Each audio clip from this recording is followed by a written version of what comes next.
All right, is everybody ready?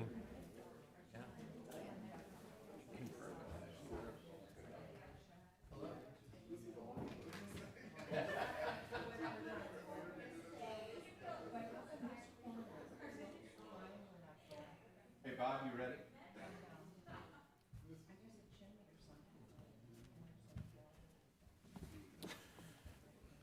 All right, hail, hail, the gang's all here. So it is time for budget. This is a budget work session before a regular meeting to discuss the 2022 recommended budget for St. Charles County government. And I will tell you, if you hear me yell at any particular given time this evening, it's because I just got a text that I'm a grandpa. So I'm waiting to find out. No, he says if you do. What number? This is number one. That's why I was being excited. Yes, this is the first one. So I've been waiting for this boy to arrive all day, and we ain't seen him yet. So I'm just hoping that things are good, but with COVID, no one can go to the hospital anyway, so. Is he here local? Yeah, Lake St. Louis, Oh, so wonderful. let's go SSM West, do a good job. I'm pulling for you. So with that, we will move on to time killing in my mind, but important stuff nonetheless. So let's talk budget. The administration, as they've done traditionally, when we first break this open, they deliver the budget as per the charter and have got some initial reports to talk about some of the highlights, if you will, and then we'll give it over to you, Bob, and go away from there. I've boiled the presentation down similar to the PowerPoint, in PowerPoint format, similar to what we've done before. But it's hard to believe that we are talking about another budget already. It's been a quick year, as they all seem to be. And let me be one of the first to say, Grandpa Elam. Oh, thank you very much. So, that's great. So we're going to start, and the page numbers that are referenced here in this PowerPoint are basically in reference to what you see in the budget. So when you see the page numbers referenced, they'll be referenced to what you see in the budget book that you received on Friday.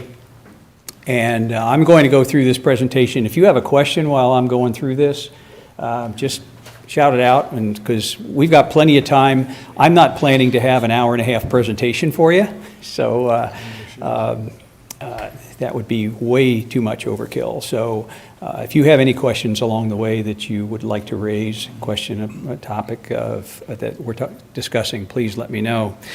So in the budget itself, when you look at essentially our overall view, page 4 shows us the all funds summary, which will have all of our funds for the entire county government operation.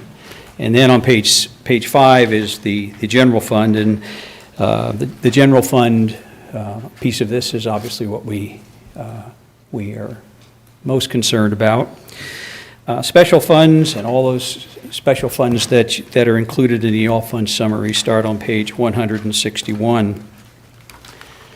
So, overview about the general fund budget. The recommended budget, first off, we have to estimate our results through the end of 2021.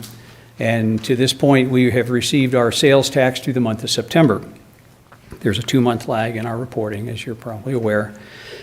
During this budget review process and prior to your final passage of the budget, we'll get one more update, which will be the October sales tax. So far, knocking on wood on this one, that our sales tax numbers have been holding steady recently. They've been popping up a point, down a point, month to month. But we're currently at 10.8% over the 2020 levels. So we're on a good trend. Don't have any real explanation for that other than perhaps the stimulus money still churning around in our economy. Retail sales are obviously up. People are buying, and that's a great thing. In 2021, when we did the budget, we estimated a 2% growth in sales tax a year ago when we passed this budget. We do that intentionally because we never want to presume on the future. And like we realized with COVID, things can change on a dime, and we can have economic events happen that take us the other way. So we generally want to budget on a very conservative basis. So for 2021, we budgeted 2%. We are estimating that we'll end up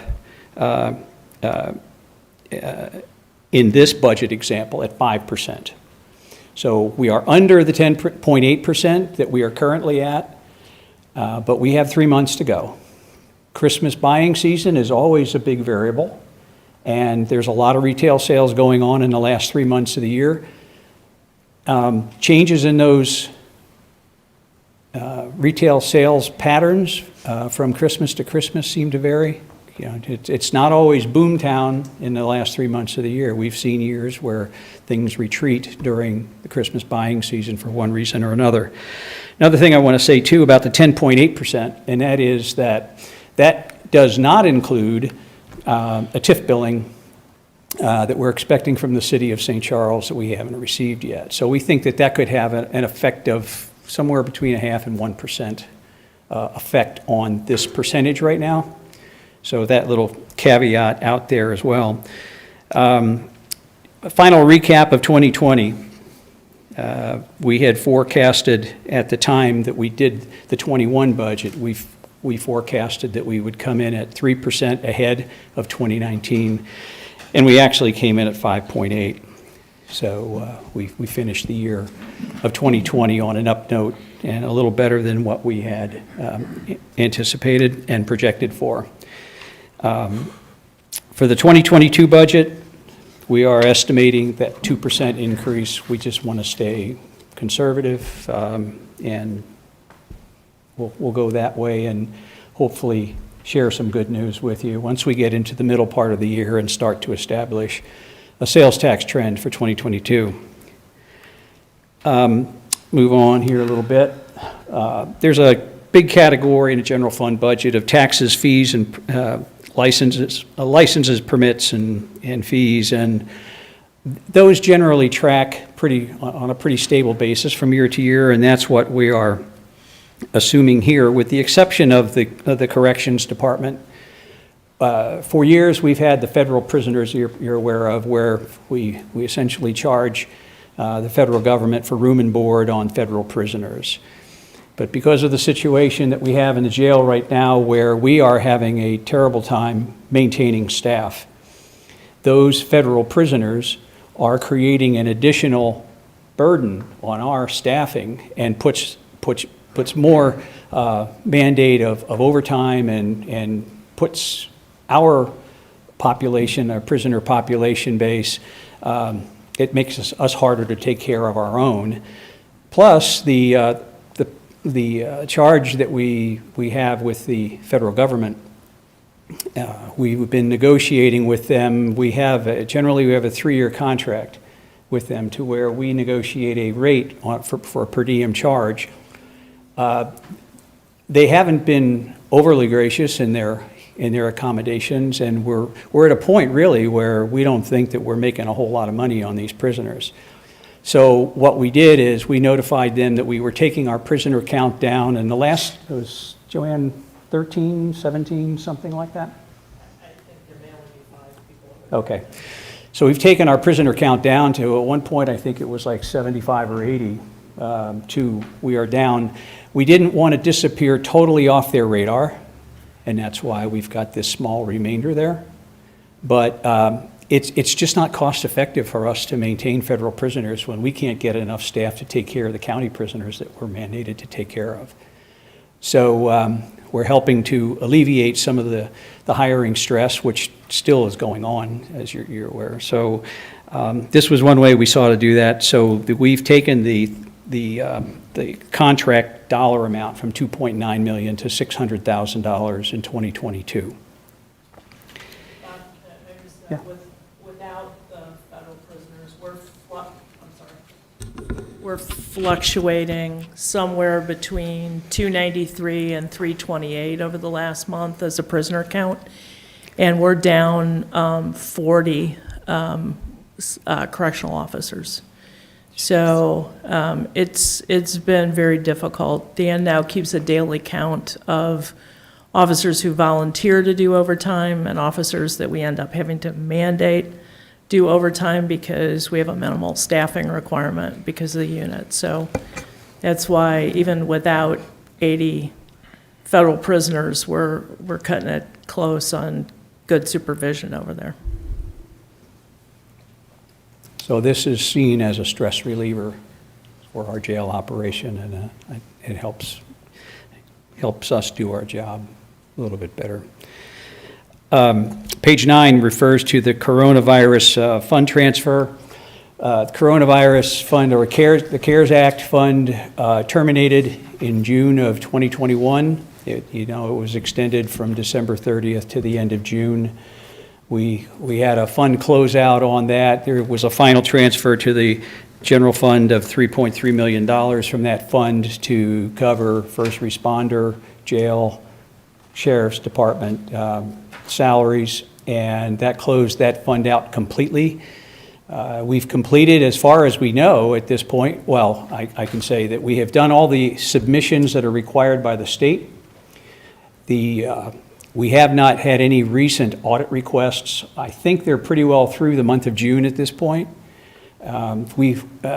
BKD, the accounting firm that's kind of a regional, if not nationwide accounting firm, was doing the CARES oversight for the state.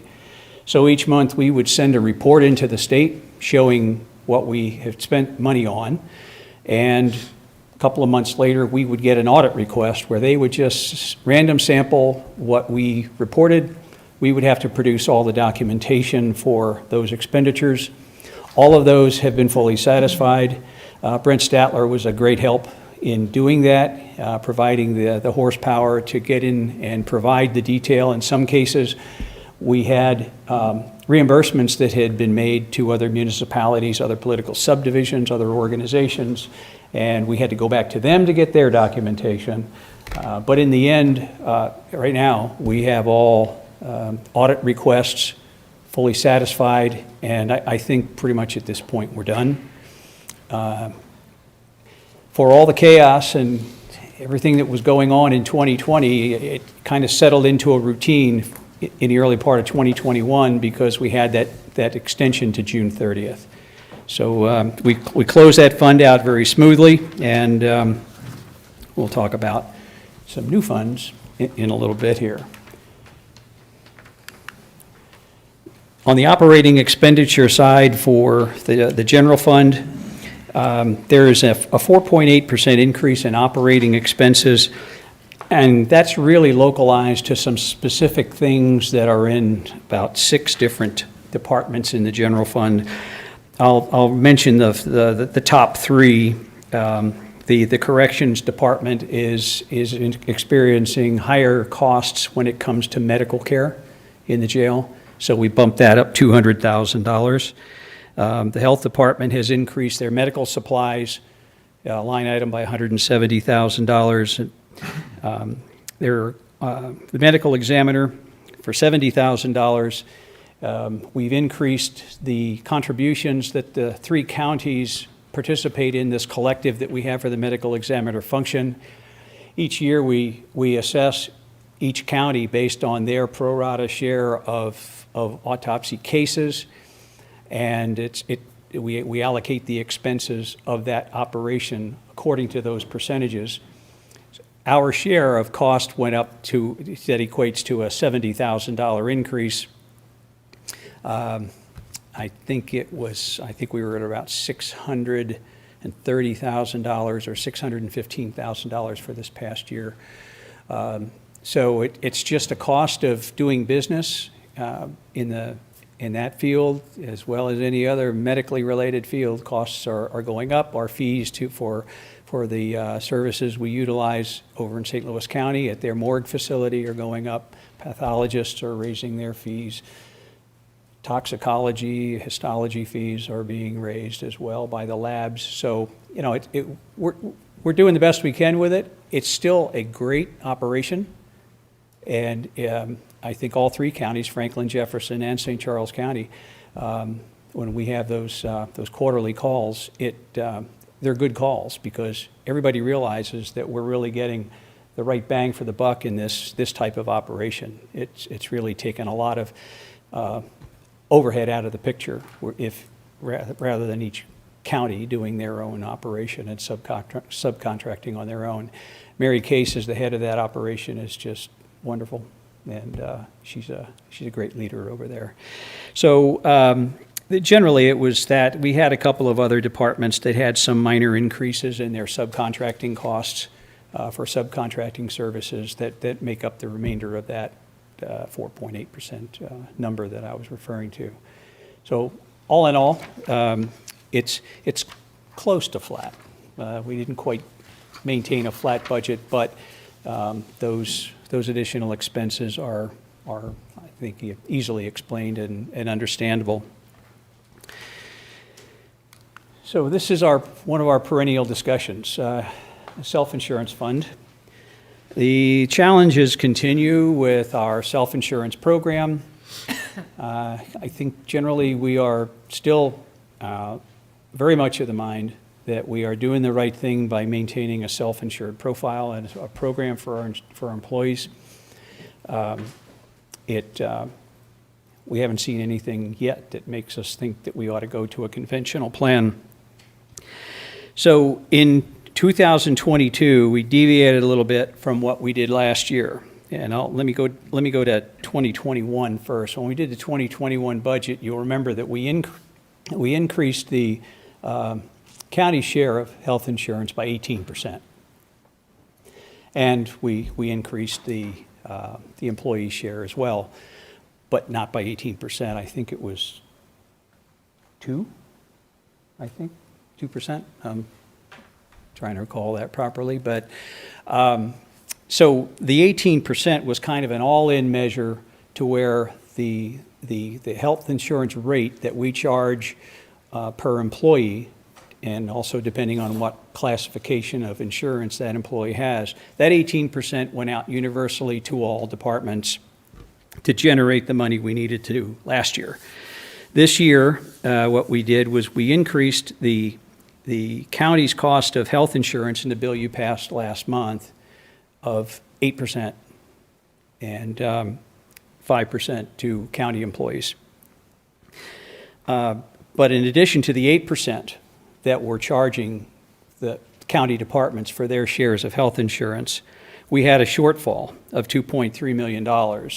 And what we did there was we allocated that $2.3 million to all funds based on the number of people who are actually in the plan, not budgeted positions that are vacant. You take corrections, for example, it has a ton of budgeted positions, but a lot of them are vacant. And it goes for special funds as well.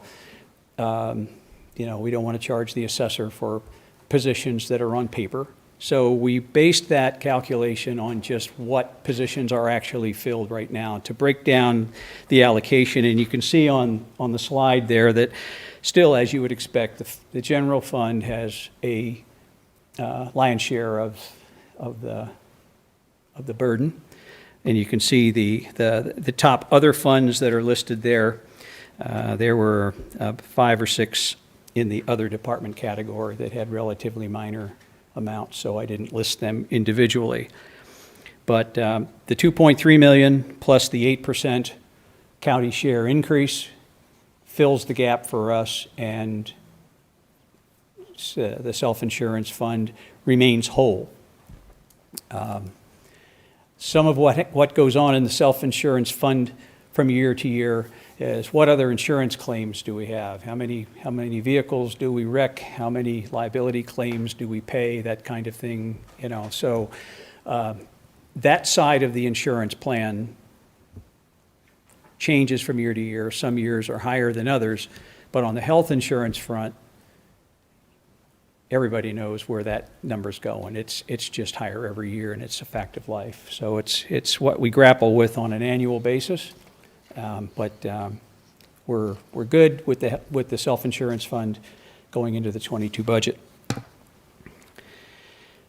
Personnel, we had discussions with council members at the front end of our budgeting, way at the front of our budgeting process to arrive at the 7% pay raise that is being recommended here in the budget 2% cost of living, 5% merit.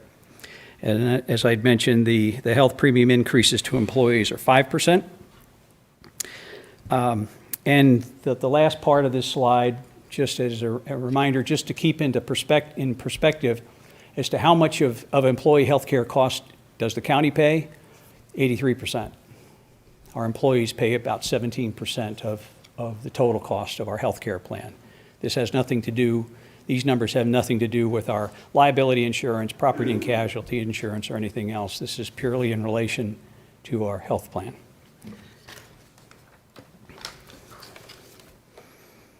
Move on here. New personnel. So in the general fund, we had 33 and a half positions requested. And in the end, we settled on 12 and a half new positions, and you can see those listed on that bullet there. We had 5 positions in the police department, 2 in the sheriff, 2 in human resources, 1 in the counselor, 1 in information services, 1 in finance. And the courts had also requested some additional support to the public administrator for another half-time position, because that workload, they have us pretty well convinced that they needed some help over there. And our arrangement per statute is that we basically have to give the courts what they ask for unless we want to go to arbitration. And, yep. You missed one. There was one shown in development review that was a program coordinator or something that didn't get on that list. You know Not what? sure I why. apologize for that. So did you see the email that went out on that today? I must not have. I didn't see that email. I thought, I know it went out though. It's a grant. So it's a community services grant administrator for community development at the PNC. And it was a transfer of a partial from a grant. Okay. He was talking about the development review. There were 2 new FTE and community development. Oh, sorry. And then there's a second one on there. Do you want to speak to those? Yeah, you have the knowledge of those? I was out of town when this email was circulating, so do you have the background on it, Jen? We were trying to save Donna some time, and we left the grant people off when we were scurrying on Friday afternoon, sorry. Well, are there other grant-funded ones that you Well, guys didn't there's- include in the general fund? But we've got 2 new positions in community development. One that is a community services grants administrator that will assist with CDBG, CAB board, home funds, Section 8. That will largely be paid for out of administrative portion of the budget of CDBG, so largely Okay. federally funded. And then the second position is a program coordinator position that they've titled in community development that will assist with kind of the special project work of development review. So over time, they've got the NID program. We've picked up the sewer lateral inspection program that was created a couple of years back. And all of those other kind of MS4 coordinating activities amongst county departments. That will be the role of this new FTE in development review. So there are 2, but that second position is largely being funded as a transfer from funds from the Parks Department and the Metro Parks tax. Okay. So also not general fund funded, but 2 new FTE. Thank you. Thanks, Jen. Yeah, I apologize. I was out of town when that was circulating, so the list that I have was a bit stale from the recent changes there. So the other funds, we had 15 positions requested, and there are 8 that are included in this budget, as you see there. The Parks continues to expand, and they have different needs and duties that are continuing to expand as they take on new park operations in our various parks. The medical examiner is a new position, although that work is really being done now. We have a line item in the medical examiner's budget for hourly death investigators. We have a corps of death investigators that work in the office, several, but deaths and fatalities, accidents all take place at different times. So we have, every day of the year, each county has an on-call death investigator. So we've been paying for that on-call, but we actually need to get some more support because caseloads are rising. So now is a time to take on an additional death investigator here. That's part of the increase that you see that I mentioned a little while ago in the medical examiner's budget. We have some fringes and things like that in there, but this position is dedicated to help bolstering our demand for medical examiners. And there are 4 positions in the ARPA fund that are a grant specialist, an outreach coordinator, and there are 2 associated with law enforcement, a police detective sergeant and a police detective. So that rounds out our new positions for the year.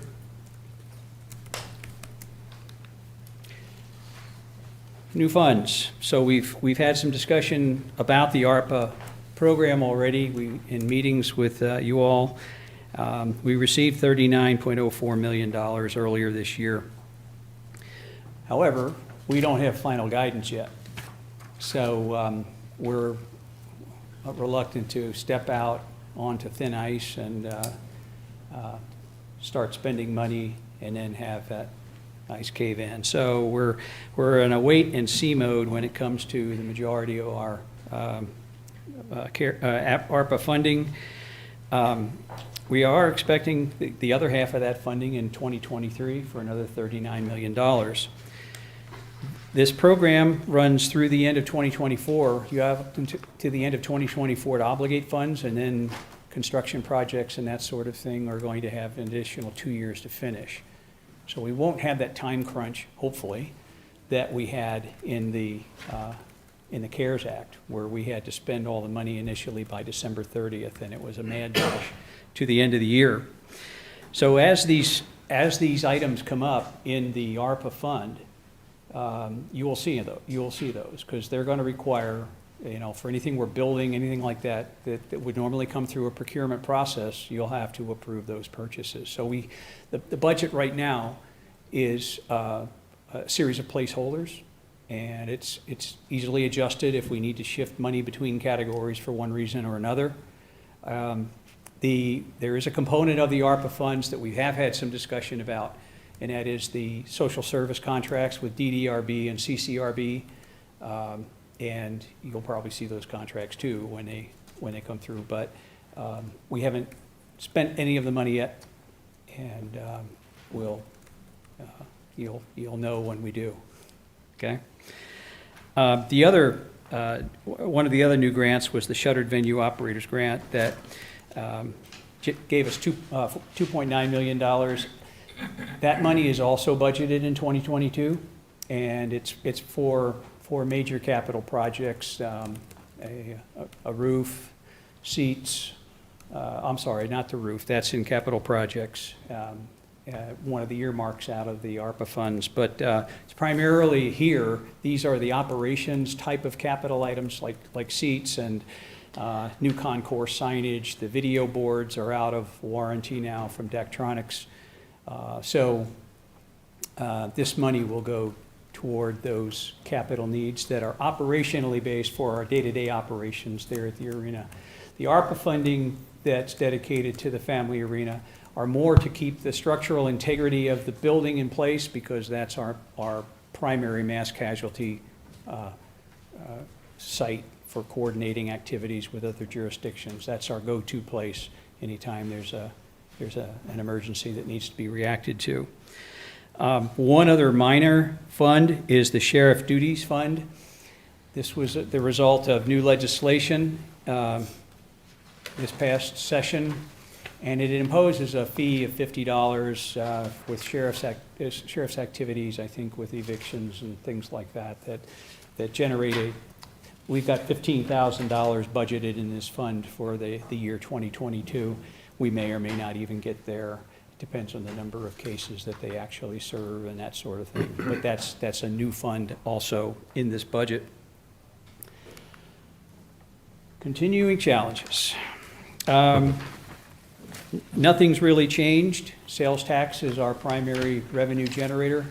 It represents 62% of our budget. That's been that way for a long time. And as long as times are good, everything's great. We don't know when the end of the road may come as far as this economic trend. The stock market continues to rise. Things are just moving along very nicely still. But we need to be ready for when the worm turns and we go the other way. Over these last couple of years, we've been able to build a healthy fund balance. That's something that we did not have the luxury of when the recession of 2008 hit. And that caused us to eliminate positions, lay off people. It was not a very good time. So with what we've been able to do over these last few years and increasing our fund balance allows us to be able to react to hopefully temporary changes in the economy and not have to deviate our principal course of how we set our budgets and moving forward. One of the big things that we continue to work toward is being able to move our employees through their pay ranges quicker. That was part of the impetus here of the 7% increase that's part of this budget. We hope to be able to continue that trend because it's important for us in our ability to maintain and retain quality workforce here at county government. Capital projects are still, their budget's kind of thin. We have more capital needs than what we actually have resources for. We're trying to work through that.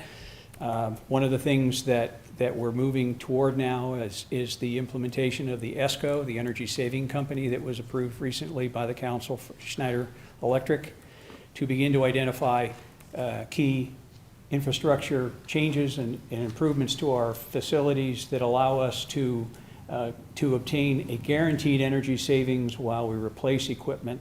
And that we see every year: boilers, chillers, air conditioning units, you name it, lighting systems. There's just a vast array of potential projects out there. But we're going to start moving out on that, and we're going to do that piecemeal. We identified a 10-year time frame to initially look at this program and implement this program. And the energy savings are guaranteed, so that if at the end of the term of whatever agreement we're dealing with, if it's an air conditioning unit system and we do not recognize the energy savings over the course of that time, then we get a check for the difference. And that's part of the program, is that the energy bills for whatever system we're talking about, whatever building we're talking about, the energy bills are monitored on a year-to-year basis to actually, they establish the baseline and then they monitor throughout the term of the agreement to make sure that we are getting. Yeah. Can the county qualify for those Ameren rebates? We do, yes.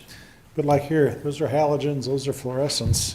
They'll pay you to put Right. LEDs in, okay? Right. I mean, is that part of this thing that Christine's working on? No, we've used the Ameren rebates for a long time. The largest single one that I'm aware of is the one we converted to the family arena to LED lighting 5 years ago, maybe, something like that. We got an Ameren rebate of like $40,000. But they'd pay for that for this, for building too, I would think. Oh, yeah, they will. They will. It's just a matter of establishing our priorities, and Christine's done a great job, I think, of identifying priority projects to give us the most bang for the buck and that are most urgently needed too. Okay. Because we have more priorities than we have money for. So we have to measure those priorities, and but Christine's done a good job with mapping that out for us. We're still about $1 million short from the state as far as reimbursements that they owe us. That was the last number I received a while back. That there's still this lag of reimbursements that they are not providing to us in a timely manner. Couple of these last three here, first two are new. We've seen a drastic change in the employment market, obviously, over this last year.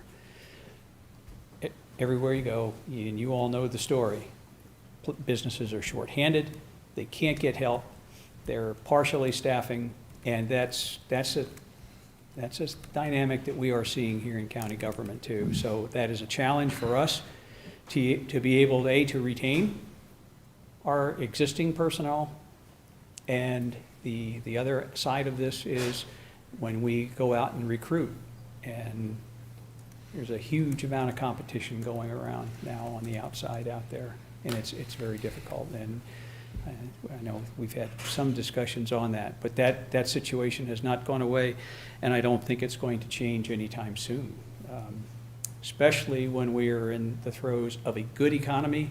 If it's that hard to hire people in a good economy, what happens in a bad economy? I don't know. But for now, it's just a struggle we continue to maintain. Inflationary trends are another. We've enjoyed for the last 10 years easy a very low inflation rate. And we're seeing that escalate. Seems to have moderated a little bit lately, but we don't know where that's going. Supply chain is still disrupted, and I don't think there's any relief on the horizon for that. So what that really means for us rolling into 2022 remains to be seen. But virtually everything we're buying costs more, and I'm sure you experienced that too. Lastly is the ongoing pandemic and how that thing can change for a lot of people. The pandemic's over in some respects, but the ongoing effects of that are still around, and with a 50% or so, 53% vaccination percentage in the county, there are still cases happening, as you all know. So where that takes us in the end, we'll just have to wait and see. So that concludes my remarks. Be happy to answer any questions that you have. Go ahead. We've talked this discussion quite a bit. What's Plan B if sales tax revenue does like that? And the reason I'm asking you, and I'm sure there's probably some organization you belong to, Bob, like the American Association of County Finance Professionals. It's probably not considered real healthy to have 62% of your revenue coming from sales tax, I would think. I would think I imagine most counties have more of a balance between revenue sources. Right. But in an event that, let's say, the economy does really slip into a tailspin, what's our options there? Okay, have you thought about that? I'm sure you have. One of the options that we've got that we didn't have in 2008 is the fund balance that we've been able to accumulate over these last few years. We closed 2020 with a $27 million fund balance. That's the highest fund balance the county's ever had. Now, things cost more than they did 10 years ago. If you're looking, well, we've never had a $27 million fund balance. We've had 10, 12, 14. But an emphasis on maintaining a sober mindset when it comes to how we budget and what we budget, so that we don't purposely overspend and cut ourselves short in our ability to react to adverse economic circumstances. That's the best tool we have to be able to react to a recession. If a recession kicks in, the last recession started in 08, hit the bottom in March of 09, and we were out of it by 11. So, they vary in their length. The recession in 2020 was that V-shaped recession, down and back in a pretty sharp fashion.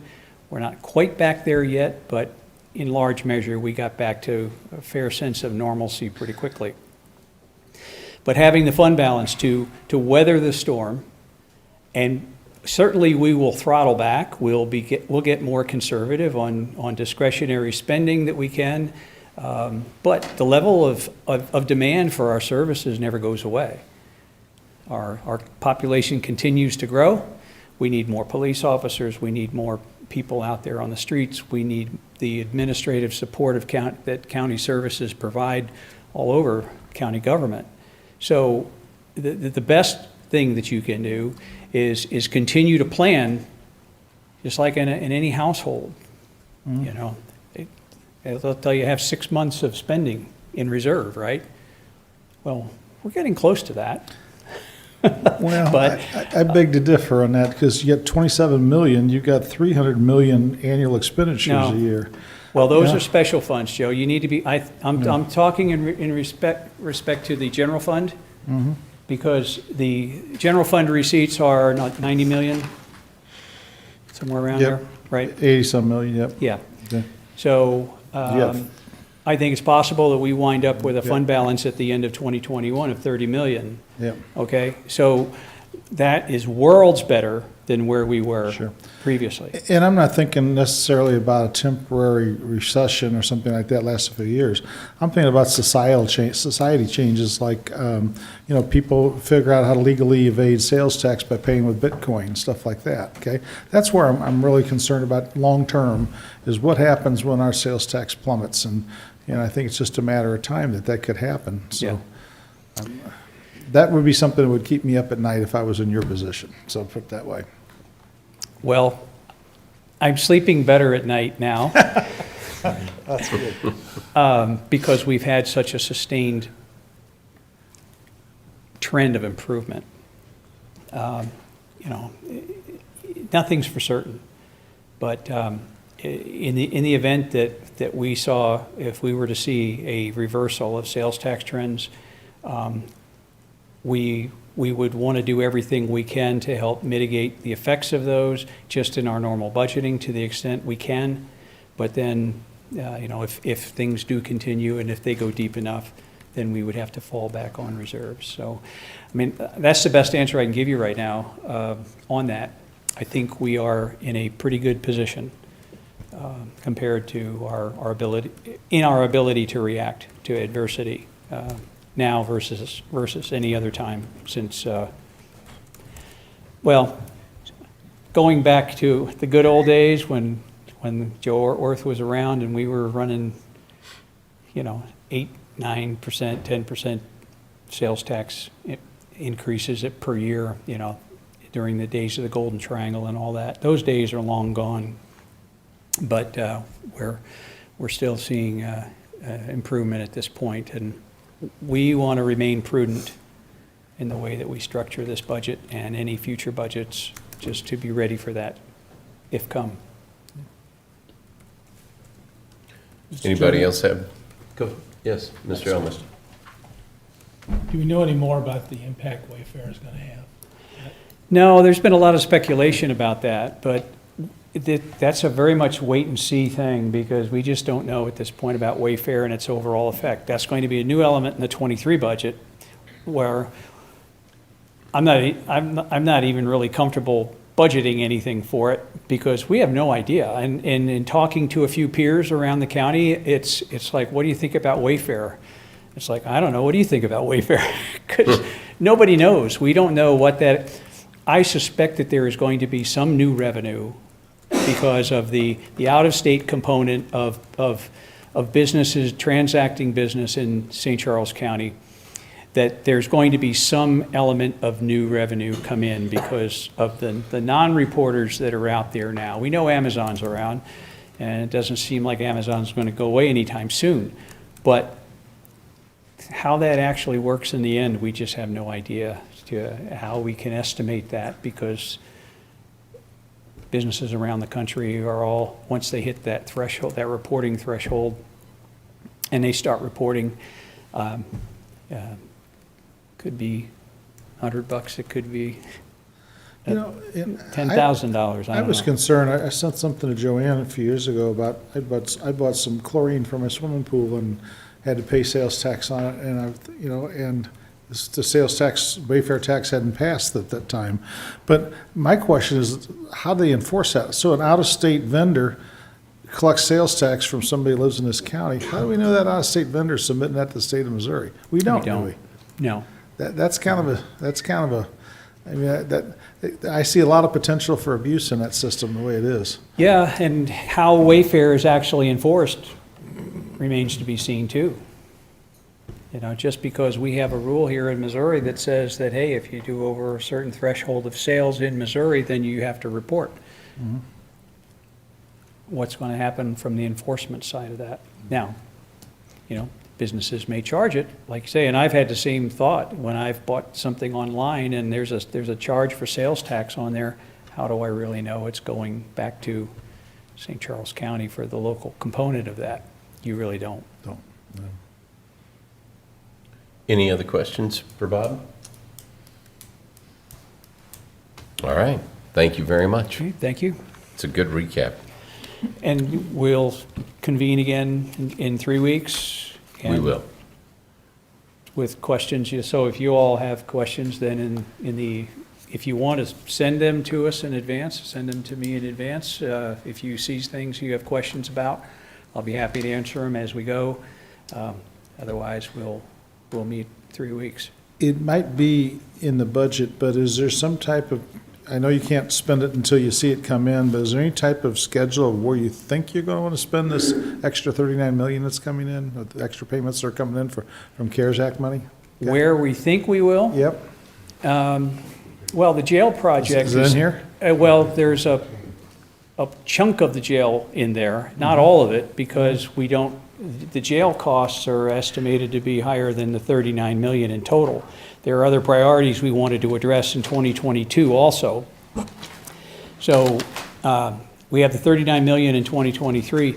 We figure there's enough in the ARPA budget to give us the start to the jail project. If we're ready to start working on this project in 2022, there's enough money in the ARPA funding that we presently have to get the job started, because that job is going to be a big job, obviously. It's going to take some number of months to get it ready to begin, and then you've only got a partial year of construction really going on. So we think there's enough money in there for sure to cover any construction obligations that we have for 2022, and then the 39 million, once we're certain of that hopefully we'd be building that into the 23 budget a year from now.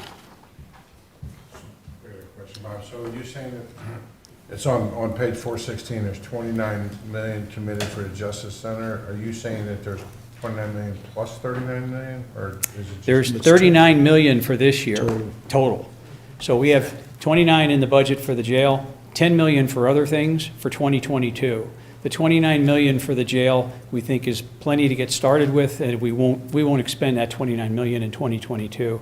The bulk of the spending would be in 2023, and as construction is really going, and we get through the construction of the jail end of 23, maybe something like that. So what's the end spend, though, if you're committing approximately 29 million, and then you're going to do it again in 2023 and then 2024 or 20, whatever the years are? What is I mean, if we're going to get committed on spending any kind of money, like 29 million, then the next year we got to keep going. So what's the end spend? Do we have that? No, we don't. We don't have the end spend yet. That's why these numbers that you see in the ARPA fund are really just placeholders for now. We think that the 29 million, if the jail project gets started in 2022, the 29 million is more than enough to cover what we would be expecting to spend in 2022. But you're going to see and be briefed on the development of a plan for the jail, the cost of what that renovation will cost, and then you'll have to approve it before we get started in 2022. So the 29 million is only a placeholder. If we come up with some other need for $1 million for something else during 2022, we could just reclassify that $1 million out of that line item and spend it on what you all are agreeable to spending it on. So these numbers really are just placeholders right now. They are not fixed by any means on numbers that we have any knowledge of where they're really going to rest in the end when we get estimates Mr. back on construction. Go ahead. And again, Bob, we're not ready to ask them yet because we don't have those final rules from the Right. federal government. Yeah, So, we could ask them to approve something and then find out, oh, wait a minute, Right. we can't even do yeah. that for sure. Nothing has started in the planning for the jail yet, as the county executive said, and we've said earlier too. We don't know what the rules are, so we're not going to start this process until we know what the rules are. Then we'll begin to plan, get some engineering done, estimates done, and work toward a plan to bring to you all. And just to clarify, when you say what the rules are, you mean what the, Guidelines, for, ARPA, that's the right. ARPA How guidelines. you can spend They it have and how you a, can't. they have an Right. interim final rule out. The I just wanted him biggest- to be clear about Right. Right, who we were talking about, what the rules are. yeah. We don't want to be paying for a lot of engineering on something we find out we can't go forward with next year, so. And then Bob, one more question on this, the emerging issues, 1.8 million, or is that just like a holder place for That's, something that might- that's for what things come Unknown- up. Right, unknown stuff. exactly. It's a placeholder again. That's just for things that may come up that we need money for, then you all will see that as well. Mr. Cronin? I'm okay with the 29 million plugged into the budget for the Justice Center as long, under the contingency is, we're gonna discuss that later on. Oh, yeah. Okay? Because so often we hear, well, you approved 29 million in the budget, now it's time to spend it. Well, no, I want to discuss that because No. personally, that's the last place I'd like to see taxpayer money put, okay? These, But, so yeah. we can have that discussion another day, okay? These items are placeholders right now to deal with costs as we know we can spend them, but we are not there yet. Okay. And not until final guidance is released. And I realized it just happened over the weekend, but any early ideas about this infrastructure bill and what that could mean for fixing roads and bridges and jails and things like that for the county? Well, Okay. that remains to be seen. I don't know if John has gotten any No. information. I was when I make my presentation, that was one of the things that I was gonna talk about, but. Sorry to jump ahead. But all I was gonna say was that we started studying it this morning. Okay. And I've already had media call me and want to interview me. I think I'm going to do something tomorrow. I mean, what I've told them so far is the devil's in the details. Right. I want to see how much discretion the state and local people actually have. If this is something, if these are decisions going to come from Washington down to us, it's Right. not a good deal. I also want to know how it's going to be paid for. You know, in Missouri, we're the show-me state, and we got a highway commission, and before they give us any money, they want to be shown that we've got the money, and that's a lot different than what the feds do and just put it on a credit card. Right. And the person who called me said in the past you've encouraged a federal infrastructure bill, and we did.